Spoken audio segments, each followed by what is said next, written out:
Welcome to my channel. I'm Elizabeth Liz Machette, and we are the Astrology Sisters. We are talking about the new moon forecast for Aquarius 2026, which also happens to be a solar eclipse. Joining me today is Madam Simon. Welcome, Simon. It's a pleasure to have you back on. I appreciate it. How are you today? Thank you, Liz. I'm very glad to be here.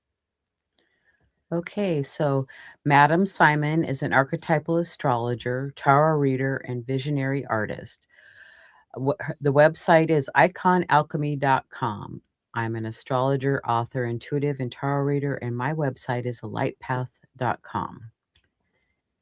So today we're talking about the Aquarius new moon solar eclipse, and Simon has contributed a photo, and I'll let her tell you all about it.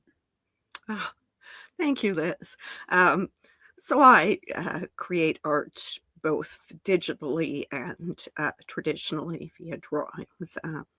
But this is one of my photographs. I'm actually a pretty prolific photographer of flowers in particular, as well as trees here in the Pacific Northwest.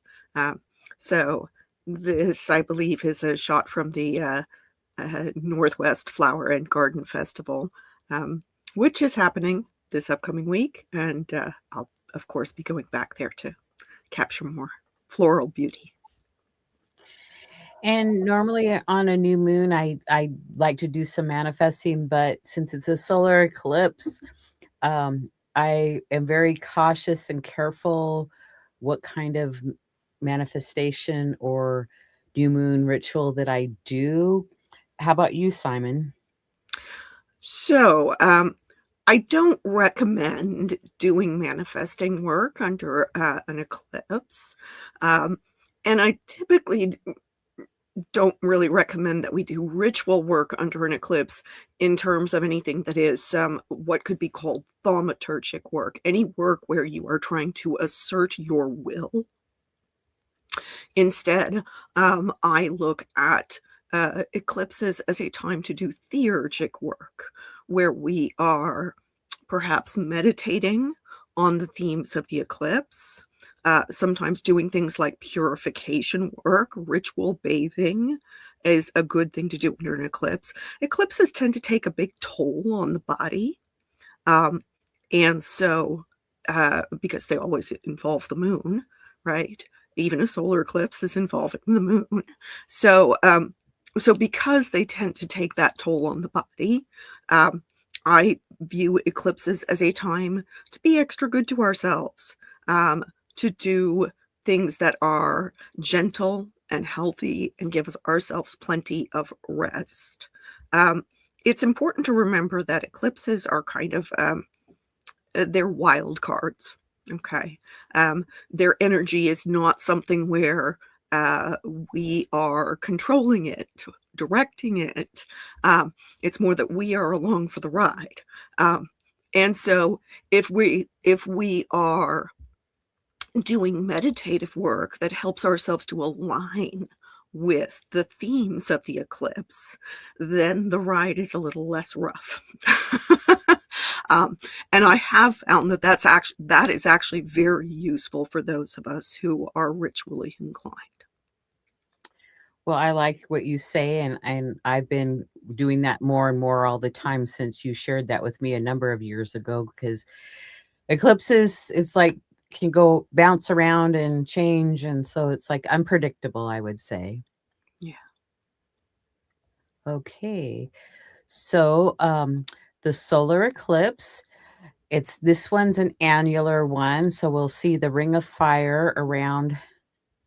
If you were in over Antarctica or southern South America, parts of Africa and surrounding oceans. So we probably won't see this ring of fire, but they call it a ring of fire. This eclipse will last about 2 minutes and 20 seconds. And it's the ascending node of the moon, and it's Saros Series 121, repeating every 18 years. Would you like to add anything? Well, the penguins will get an interesting view for a short time. Right. Since this is a an eclipse that is on the side of the north node rather than the south node. Um, eclipses are kind of like a big cosmic reset button. Okay. They are all about change. Um, and in this case, this is change that is moving toward what we are trying to learn or grow into, as opposed to a south node eclipse, which would be change that is moving away from where we have been, letting go of things that have gotten too stagnant or stuck or comfortable, but in a way that is not healthy. Thank you for sharing that. Okay, a little bit about Aquarius. Aquarius is a fixed sign. It's about holding and maintaining, middle of the season, resist. The ruling planet is Saturn traditionally, and Uranus modern. It's of the air modality, adaptable, thoughtful, communicative, curious. The mantra is I know. And Simon, I'll let you do some keywords and cautions for us. Sure. Aquarius um, is concerned with big ideas, right? So it can be theoretical, good at abstract thinking, analytical, intelligent, dispassionate. It's concerned with logic rather than emotion, um, visionary, um, and utopian in its orientation, forward thinking. Um, uh, Also can be associated with science.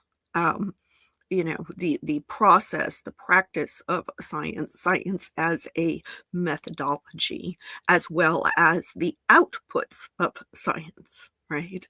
Um, and so can have some technological associations as a result of that. Some of the cautions are a tendency to be argumentative, to appear at least emotionless, um, uh, being antisocial. That's an interesting one because Aquarius is actually very group think oriented. It's concerned with the well-being of humanity as a whole, and also with consensus reality. And then, where is that consensus reality too stuck? Aquarius then is also going to be concerned with how can we get ourselves out of those thinking ruts, and therefore can be associated with rebellion because of that. Whether for good or ill, right? I mean, there is necessary rebellion, and then there is also, just being contrarian. And Aquarius can be, guilty of either, or both. um, Aquarius can be dissociative, okay? We can see actually both Saturnian and Uranian themes with Aquarius. Yeah, I very much find it interesting. I actually like to look at the glyph with the two rows that are meant to look like water, but I view them as actually relating to the Saturnian and the Uranian, kind of these double tracks of Aquarius, you know. Um, and there can be a tendency to be stubborn and rigid because of that Saturnian um, flavor that Aquarius starts out with, and then the uh, Uranus has the what would you call it? The eccentricity that we sometimes see with Aquarius. You can especially, out of all the rising signs, you can especially tell the Aquarius rising signs because they make the strangest fashion choices. And sometimes they really work. Oh, yeah. Yeah, no, it's their thing. It's like, marching to the beat of a different drummer, okay? Um, but they stand out. They're very unusual, when you've got somebody who has those very prominent Aquarius placements. Thank you. So we're going to look at the astrology chart for the new moon. and on February 17th at 4:01 a.m. Pacific Standard Time for Seattle. And the moon aspects, um, the moon is conjunct Venus, Vesta, Mars, and Sun, square Uranus and Sedna, trine Hygeia, and sesquiquadrate Jupiter. So, what jumps out to you? Well, looking at it now, I'm thinking the orb is a little wide for me to really consider that a conjunction with Mars and Vesta, but the co-presence really can't be ignored, um, especially because that Mars Vesta conjunction is so tight. Um, they're kind of doubling down um, on their interaction with each other, and then this sun moon here, they're like, you're looking at 9 degrees apart. That's a pretty wide conjunction. Um, but the co-presence is, I mean, it's a, a triad of traditional planets plus this goddess asteroid. Um, that's kind of hard to ignore. And so, and Mars conjoining Vesta there does give that desire for action. And Vesta is very much about our focus. So I'll talk a little bit more about them as we move further on. But I do feel like there is that uh, because Aquarius is an air sign that's concerned with thought and communication, that also makes it a social sign and a sign that is concerned with information, including information technology, right? Um, that there is this kind of driving power to that Mars Vesta, that being co-present with the sun and moon there, it's not only hard to ignore, but it it gives that kind of sense of movement. Um, and that sense of movement is going to be exaggerated because the much more tight aspect that is going on with this new moon is the square to Uranus. Um, with Sedna's 3 degrees away from Uranus.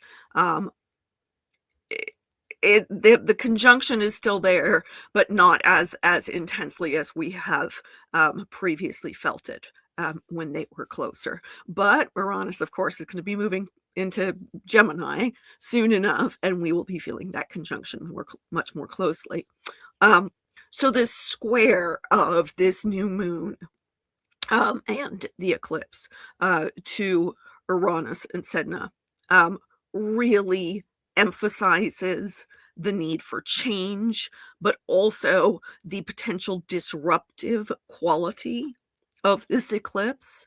However, it should be noted that this eclipse starts a void of course period. And a void of course period, is supposed to be when you don't actually want to say start new things because they're not likely to come to much. Okay. There can be this kind of it's like copy protection. I believe Sam Reynolds has said something to that effect, that that what is done at the void of course time is kind of what you do to lock things down and make it so that people can't really mess with it. Okay, so that's when you do things like editing, for example, or kind of finishing up a project, revising and refining things, engaging in kind of organization, puttering around, that kind of activity that isn't launching anything new. Nothing huge is going to be dependent on it if it's not perfect. And at the same time, it is kind of helping to ensure that things don't get messed with. Okay. um, So I find that very interesting, and I do feel like, in a way, that void of course, may help to soften the impact of this eclipse. Um, that said, those of us who are at all sensitive to, um, Moon-Uranus contacts may find this one a bit challenging just because of that square. Okay. Those of us who are prone to insomnia would do well to pay attention to our sleep hygiene at this time. Um, those of us who are prone to doom scrolling may want to engage in some safeguards, okay? Back away from the phone or the computer screen. Those of us who are prone to anxiety may wish to do things to try to get ahead of that in terms of mitigation. Okay. Um, we all have our different methods for managing these kinds of experiences.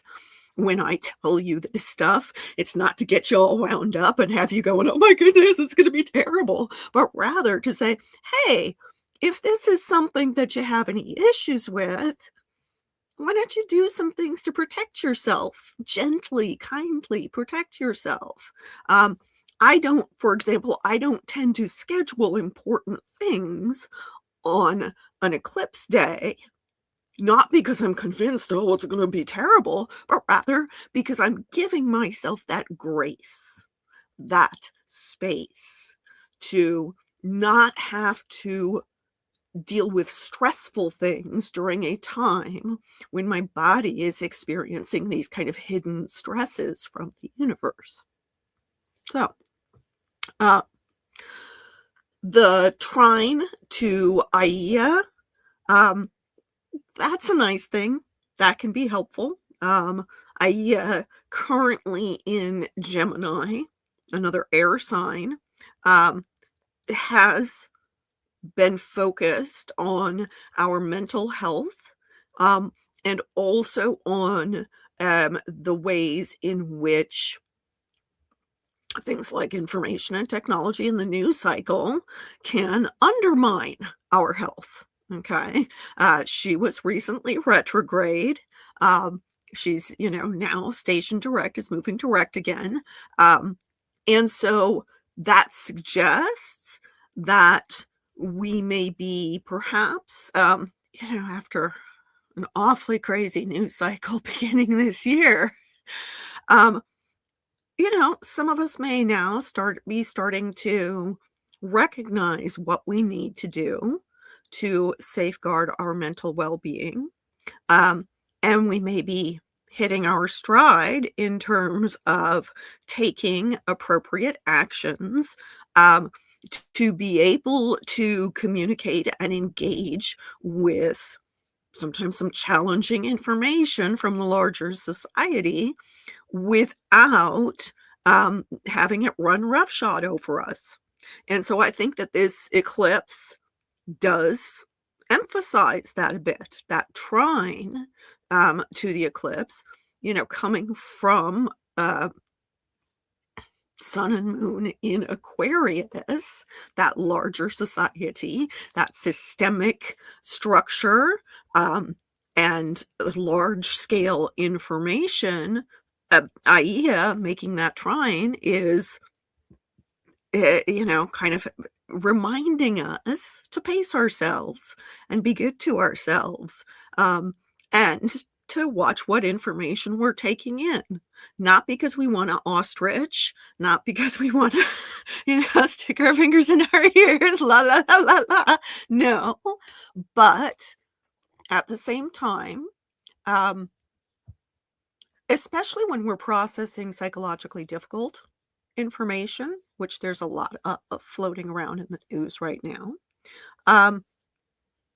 it should be remembered that, for example, when presenting information in courtrooms, um, they don't actually just information dump, right? There is a pacing there is a there is discussion about the information being presented so that we can process what we are hearing. Um, and so I think that um, this eclipse definitely emphasizes, um, taking some good measures, some good safeguards, pacing the uh, the way that we are taking in the difficult information of these times, um, and being kind to ourselves while there is so much going on that is impacting our nervous systems, whether or not we recognize it. I did you wanna No, maybe I take just wanted to say thank you. That was really good information. With that trine, it's like, yes, taking care of our mental health is really important.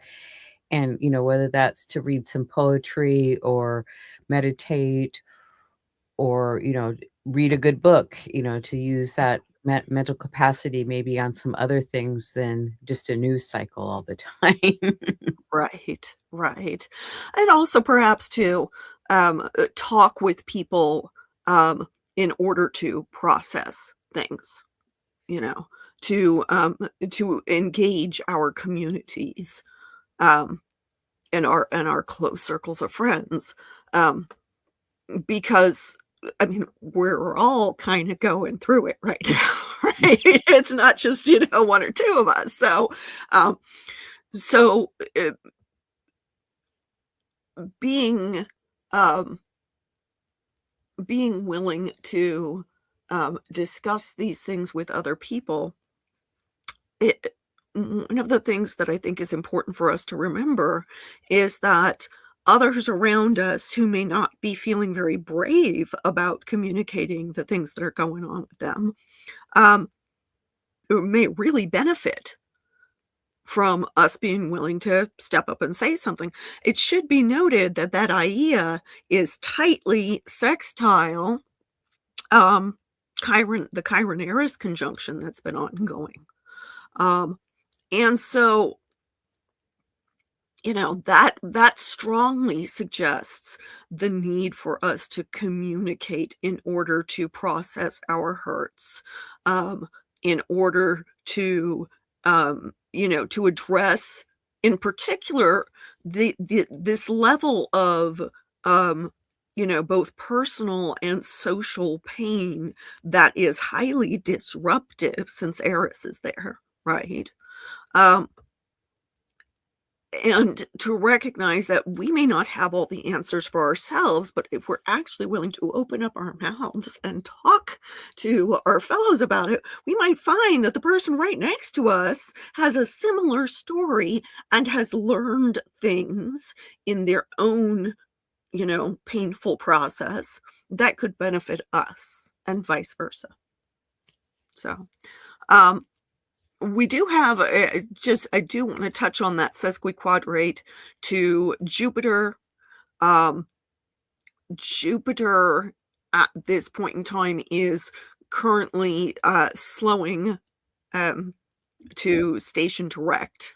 Um, I believe you mentioned when we were discussing this before that it was March 10th is Jupiter's station direct.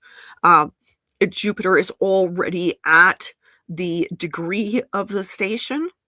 Um, and anytime a planet is stationing, that makes their themes louder, right?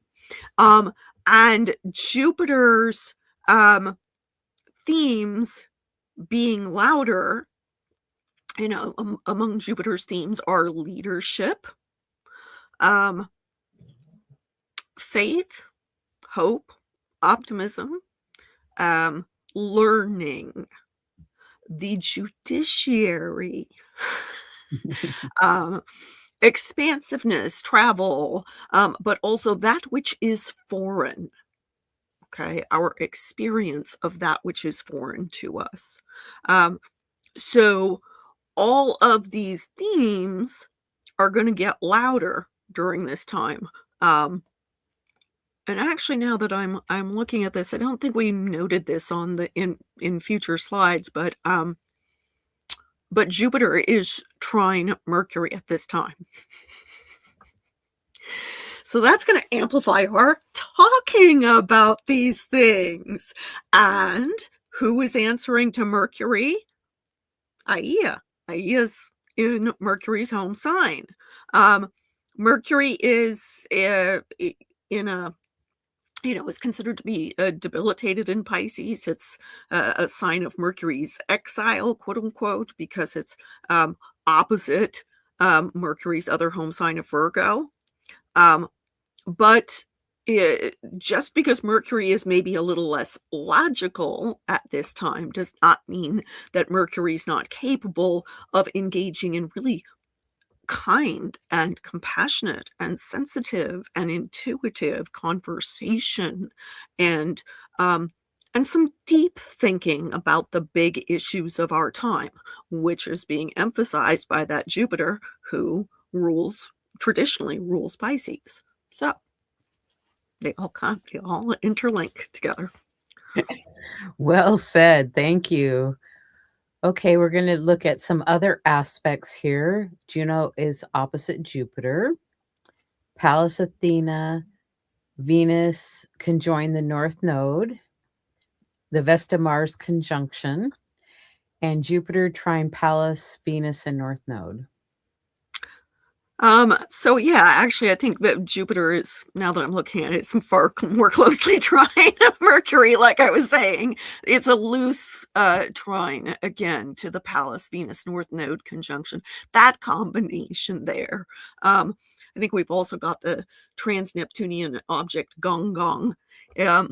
Is a couple degrees prior to them. So there's this spread in Pisces, which is only going to get bigger because, as you know, the sun and moon there are getting ready to head out of Aquarius and into Pisces. So we're going to have one heck of a Pisces stellium coming up. The solar ingress into Pisces is coming up the day after the eclipse, right? Yes. So there's lots of Piscean energy, and this stuff is just seeding that, right? Venus with Pallas. Pallas is interesting in Pisces because Pallas we associate with wisdom, with strategic thinking, with planning, but Pisces isn't known for strategy, isn't known for planning. Instead, Pisces is known for being intuitive. But thinking about this, Pallas with Venus, who is exalted in Pisces, right? And conjoining the North Node really is emphasizing that need to draw together with our loved ones and with our communities in order to intuitively strategize, to intuitively plan, to engage in the kind of thinking and communication that may not look logical on the surface. Okay, that's more about how are we connecting and and giving each other information in that, that mode of camaraderie, right? Where, maybe we're sitting down and having some tea, or doing something creative together and just chit-chatting, okay? And that just chit-chatting, well, it may not seem like it has the power to move mountains. Indeed, it is the social glue. Okay? It is the thing that connects people and that helps build movements. Okay? That fuels causes. If you want a better world, the first place to start is often simply by connecting with like-minded people. And even some folks who maybe you didn't think were so like-minded, but turned out to be like-minded, because again, Jupiter rules Pisces traditionally. And so the willingness to connect with people who are different from you is far more likely to show up when we've got all these planets and points and whatnot in Pisces. Okay.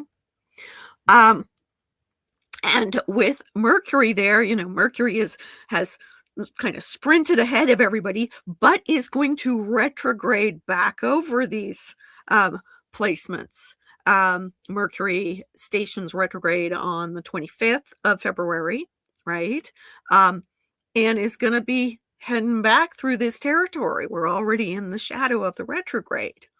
And so, just because Mercury's beyond this conjunction right now doesn't mean that Mercury's not figuring into it. Mercury's very prominently figuring into it. Okay. So I mentioned the Vesta Mars conjunction. Okay. Vesta, goddess of hearth and home, but this is the Roman version, and so she's also the hearth of the empire. Okay. She is the sacred flame that we do not wish to allow to go out. Okay. And that, when we're looking at her on a personal level, that is the sacred flame that helps us to focus on what is important to us. But also warms us and stirs us to take the actions that are going to emphasize and elevate what is important to us, right? Vesta in synastry, which is when we're comparing charts, right, of two different people or two different groups, Vesta can very much represent what we hold sacred. Okay, which is why it's really lovely when she combines well in synastry. Okay, that we find something about another person or another group sacred, right? Now you combine her with Mars. Okay, Mars is our individual willpower, our drive, our ambition, our aggression. Yes, he can be divisive. Yes, he's named for a god of war, all that. But if we don't have Mars energy, we don't get out of bed in the morning. Without Mars energy, there's very little to differentiate us from amoeba. Okay.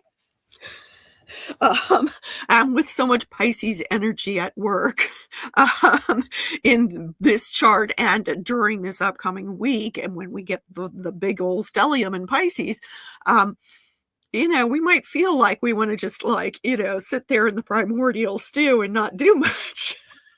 Okay, so the Mars Vesta conjunction is important for motivating us at this time. Okay. However, as I mentioned, Vesta is also the hearth of the empire. And so we may see, imperialist tendencies, fascist tendencies. Remember that the Romans were fascists. Okay. We may see things that can feel like systemic abuses because this is an Aquarius. And Aquarius is a societal sign, a group-oriented sign, a consensus reality-oriented sign. Okay. So, we have to remember with every single transit, with every single planet, with every single sign, there are, there's both good and bad. There is, both kindly and not so kindly. And so when we see these transits, it is helpful for us to make personal use of their archetypes in terms of directing how are we wishing to respond when things get brought up. Okay. When we encounter, for example, things that seem like systemic abuses, how are we going to respond? Are we going to be reactive? Are we going to be fearful? Are we going to be, angry and all of that? Or are we going to be focused and take focused action, holding what is sacred to us as being our guiding light forward? Okay. Okay. Um, Note that Juno is opposite Jupiter, and they are spouses, right? Mythologically speaking, husband and wife, king and queen of the heavens, okay, king and queen of Olympus. Do think about that for a moment, king and queen of Olympus. Olympus is, the realm of the official gods of the Greek pantheon, right? There are other spirits that are referenced in Greek mythology, other beings who may have some divinity to them, but are not official gods of the pantheon, right? They're not Olympians. We've got the Olympics going on right now. Just occurred to me. But so when we see Juno and Jupiter together, even when they're opposing each other, they're still technically together. They're facing each other. They're looking at each other. They have awareness of each other. Okay. When we see them interacting together, there can be an emphasis on official dynamics, official relationships, official narratives, with Jupiter trying that Mercury, right? Mercury is at the point of Thales to this opposition. And so Mercury, how we think and how we communicate, and, that kind of a transference of information, short distance trips, all of those kinds of things, that is going to determine how we mediate between the Juno and Jupiter archetypes. Okay.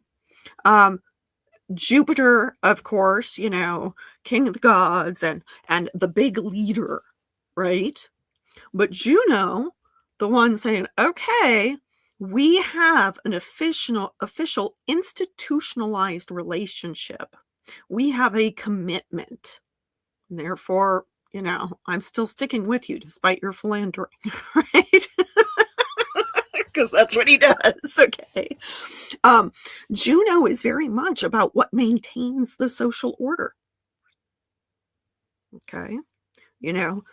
Marriage and, family and children, all of these things do maintain the social order. And if we don't protect them, if we don't take care of children, for example, there is no future. Okay. And for an Aquarius eclipse, that's concerned with the future. Okay. Juno is currently in Capricorn, another Saturn-ruled sign, and Saturn has just recently gone back into Aries and is heading for that big, once in many millennia conjunction at the 0-degree world point of Aries with Neptune. And we are already feeling the reality warping effects. We've been feeling some reality warping with Saturn close to Neptune for quite some time. Okay, since last year. But now we're looking at it in terms of, okay, how do we take action on it? How do we reshape our reality? Well, that question of how we are reshaping our reality, what's the big vision, Neptune, that's going to inform that? Okay. What are our hopes, dreams, wishes, illusions, delusions? Those all are part of the Neptunians too. Okay. Um, how is that going to affect our systems, our structures, our laws, our rules? Um, how is that going to determine what lasts and what gets discarded? And all of those things are feeding into Juno, currently opposing Jupiter. Asking that big question of, okay, you know, are our leaders going to help us to do the practical work necessary to maintain the kind of commitments, the kind of society, the kind of social order we desire? And if they're not, are we going to call them to account? Okay. Jupiter opposite Juno very much looks to me like she's caught him again doing something he shouldn't, and she's like, "Okay, Buster, are we really gonna, do this? Or are we gonna commit? Are we gonna commit?" A renegotiation. Yep, absolutely. I used to know a woman who literally like every time, every year at her anniversary. She didn't look at it as like this big romantic thing. She looked at it as like, okay, I gotta consider, do I need to renegotiate my marriage contract, or or do we go forward for another year? She looked at it as a time to, like, meditate on the state of the health of her marriage. So I think we've covered a lot. I think you did a great job. So we're going to move on to the solar eclipse, which happens 11 minutes after the new moon. So, in this one, you can see that the ascendant went from 27 degrees to 29 degrees. So those 11 minutes had it changed 2 degrees and a little bit more. The planets are pretty much in the same position. The aspects have stayed the same in those 11 minutes. Is there anything else you'd like to add about the solar eclipse chart? Okay, so just a couple of things. You'll note that for those of us here on the West Coast, the ascendant and part of fortune are at that anaretic 29th degree. Okay, so there really is that sense of finishing and finalizing. Um, and it kind of looms extra large because it's that last degree in a sign, and again, it's ruled by Jupiter. And so there is that emphasis on law, on leadership, on learning, on what is foreign, okay? Um, and also on big vision, and big action to go with the big vision because it's in Sagittarius, right? And Sagittarius tends to be concerned with what is right and righteous action. Okay. What is the action that is fueled by faith? Again, that is reinforcing that Mars Vesta conjunction. There's also some things that we don't see here in this chart, but that I do want to kind of bring up because they're interesting little tidbits. So there is a trans-Neptunian object that is currently conjoining Uranus. It is called Alicanto, and it is named for a sort of this cryptid, a folkloric bird in Chile, that is said to kind of luminesce at night based upon the precious metals it has ingested. And if you can follow this bird without it noticing you, it will lead you to, a rich place for mining or a treasure. Okay. But that being with conjoining Uranus, then suggests to me the potential for sudden and hidden treasure. Okay. However, it should also be noted that this bird, um, if it notices you, may deceive you and lead you off a cliff. Um, and so I do feel like there's that reinforces kind of the potential sudden change, sudden disruptions, um, kind of emphasis that we see with this eclipse. Um, what makes this all a little bit more interesting is that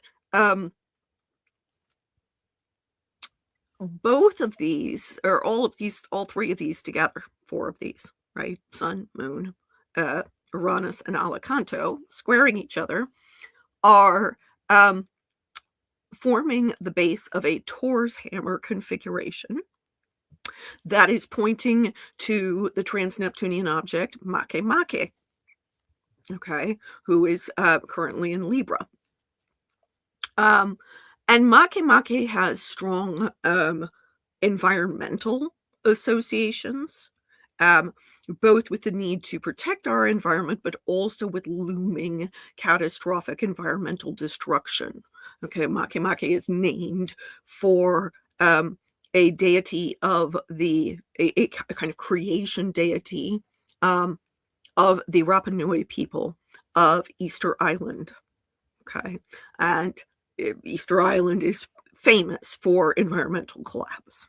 Okay, but also Makemake has associations with birds, and with shamanic processes, and with information coming to us from you know sources that may be difficult to reach, and so somebody has to do that work of finding that information and then bring it back to the community.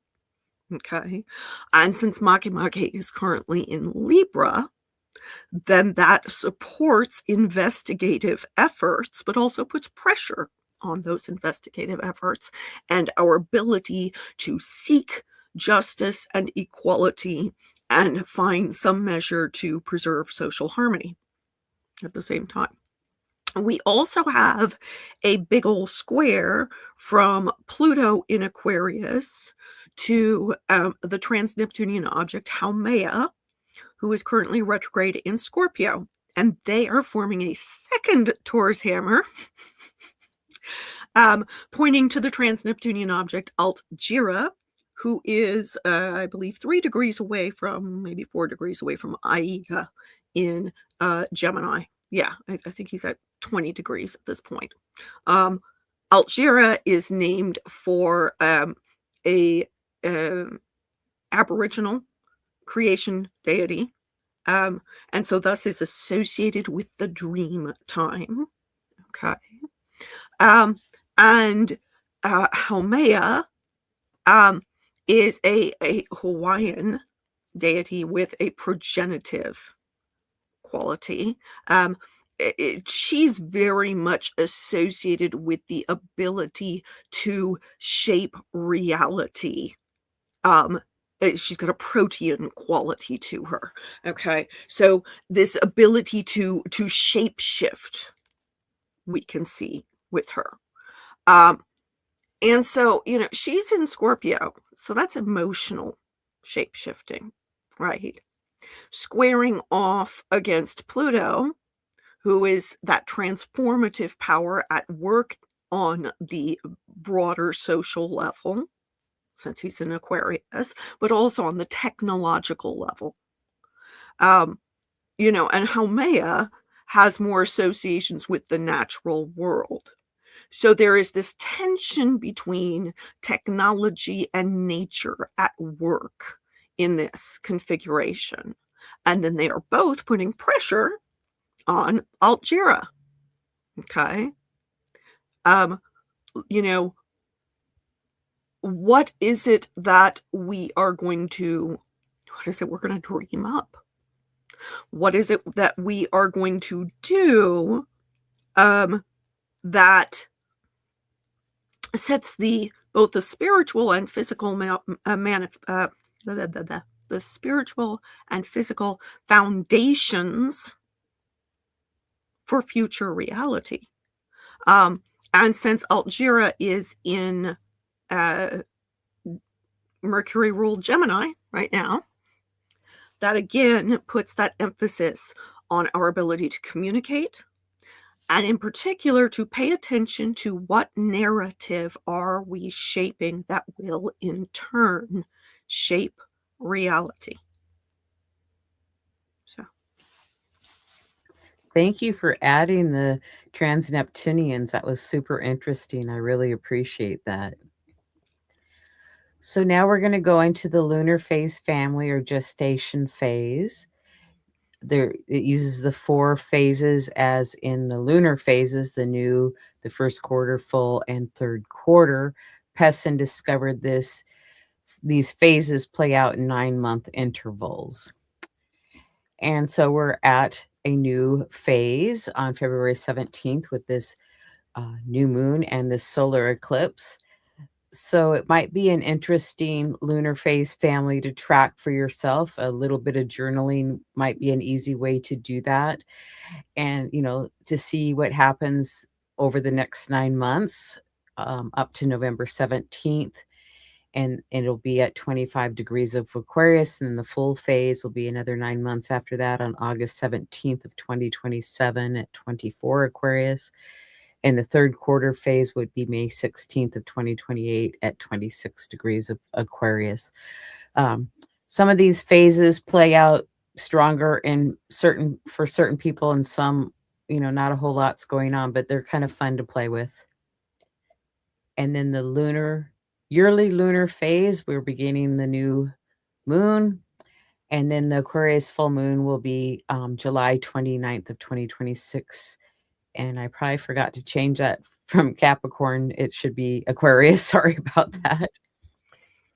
And so I want to thank everybody for joining us today, our audience. I want to thank you, Madam Simon, for joining me. thank And you for having me. I'm going to have you tell us about your Patreon page. So my long time method of exploring astrology has been through artwork, specifically creating pieces of artwork in combination with transits. Sometimes simply reflecting the transits via color, uh, especially with my digital alterations, but also with traditional artwork, with drawings. You can see kind of an example there with the heart and moons in the center. And then the digital artwork you can see to either side. So I've been, in particular, since the last eclipse season, actually, I've been doing a deep dive into creating color artwork based on the transits. And my Patreon patrons get the first glimpse at the rough sketches and analysis of what it is that is seeding this artwork, this kind of behind the scenes look before the actual artwork is completed and then released to the rest of the world.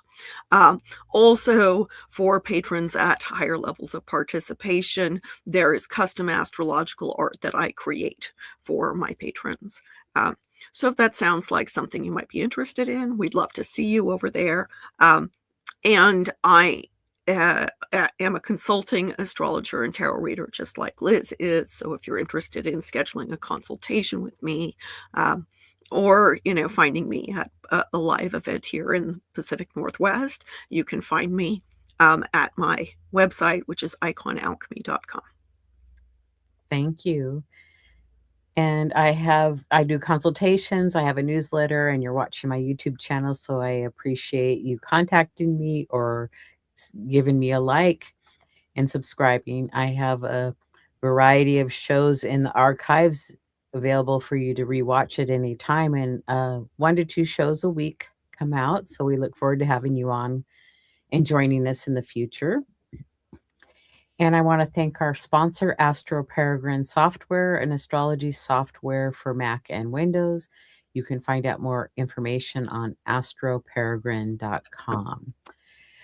Well, thank you everybody for joining us today.